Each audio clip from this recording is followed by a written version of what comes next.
Welcome back. Today, as part of my daily chess development, I'm going to try to solve some puzzles over on chess.com. If you're new to my channel, I'm not a titled player or a chess coach. I'm just a random person trying to get better at chess, and I've been told that working on these puzzles is one way to do that. If nothing else, because I try to use a checklist when I solve these puzzles, I have a hope that that checklist will eventually become a habit in my brain that I don't even have to think about consciously, so when I'm actually in a chess game, I will start running through that checklist. And the checklist is to look for checks first, evaluate those, then look for captures, evaluate those, and then if all else fails, to look for threats. In this one, I am playing with the white pieces. I do have multiple checks with the queen, and I usually start with the queen just because there are so many checks available with the queen here. I think 5 different checks with the queen. I'm pretty sure they would capture me with the king there. They would capture me with the queen or the king if not the king because of my bishop. They would capture me with the queen if I took their bishop. I think they would capture me with the queen or the king if I went to d7. But I'm not sure about these two.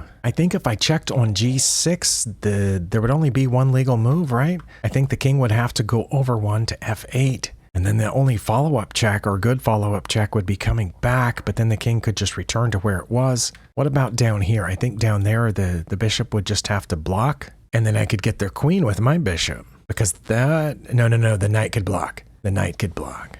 Okay. All right, so maybe those aren't great. What other checks do I have? I have 2 checks with the knight. I'm guessing this one over here isn't good because the pawn could take. So what about knight to d6? The bishop can't take because the bishop is currently pinned by my queen. So knight to d6 check forces the king to move over to f8. Then would I have a follow-up check? I mean, then I would have a free bishop for one thing.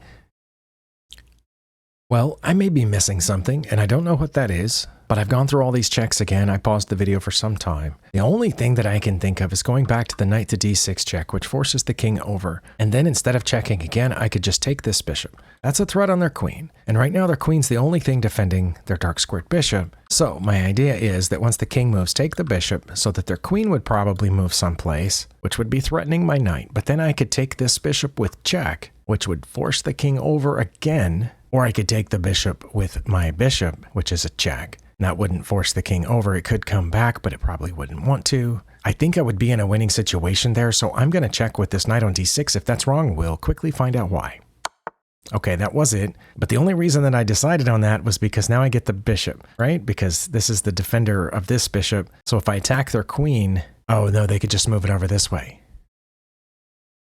Oh, now I see it. That's checkmate.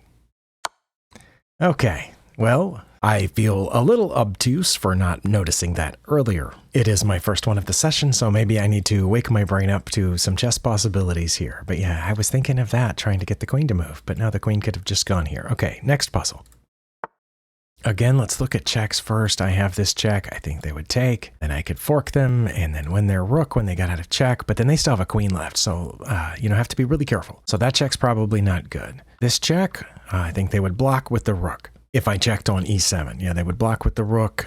But then I could check with the knight on e6, and they would have to move the king. Yeah, it gets a little hard to see once the pieces are going to be in imaginary different positions, right? I guess I could block back there, but then the king moves. And then I could block up here, and they could take it, and I could take back, but maybe there's something else. Okay, there's this check here that I wasn't thinking about. There's also the check on d7, but again on d7, I think they would block with the rook. Okay, so what about check on, oh no, their queen's guarding that square. Wow, okay.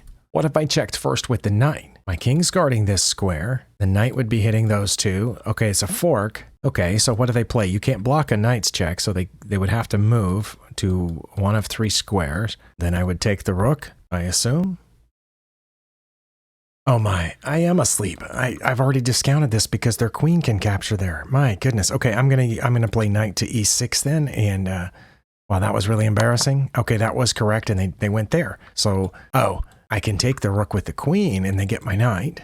Or I can take with the knight, and they don't get either one of them. That's got to be it, right? Well, it wasn't. Oh, I only lost 6 points for it. I guess that's because I got the first move right. Let's just show the solution. What happened? I can hear pieces moving, but I heard like 4 pieces moving while the analysis board loaded. Did I push the wrong button? So I got the first move right. It's a mate in 3, it says. So knight to e6, and their best move was king to f7. And I should have just checked here on d7, which forces the king back there. And then this is mate. Okay. How do I get back to the puzzle page? Well, normally when the analysis board opens, it's in a new tab. But right now, this is the only tab I have. So I don't know how to get back to the puzzle. All right.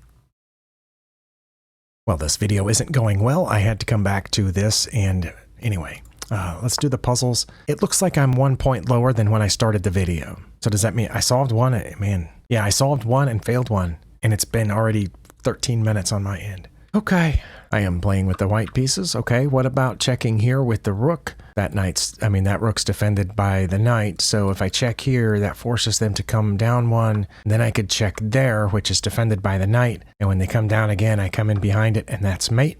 I think that's it.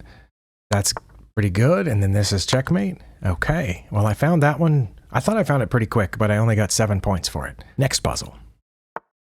Black pieces. Okay. Well, they have a lot more pawns than I do, but a couple of them aren't going anywhere. But these two are really close to promotion. Fortunately, I can check them, but they do have a legal move. They come out. And then what do I do?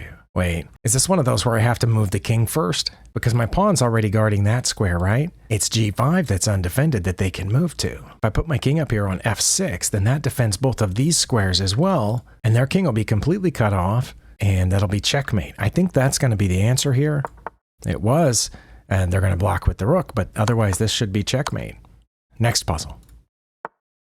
I think this one's a mate in 1 if I take my queen over here to a3, because that'll defend this pawn, and that pawn is guarding here, and my c pawn is protecting this square, and my queen will be cutting off those two. So I think that's just checkmate in 1. Very nice. Oh, and I broke 2100. You know what? I think that's a good place to stop. Even though this video isn't as long as it has been, I reached a threshold, and I'll go on from there next time. Thank you for spending your time here. I'll see you next time.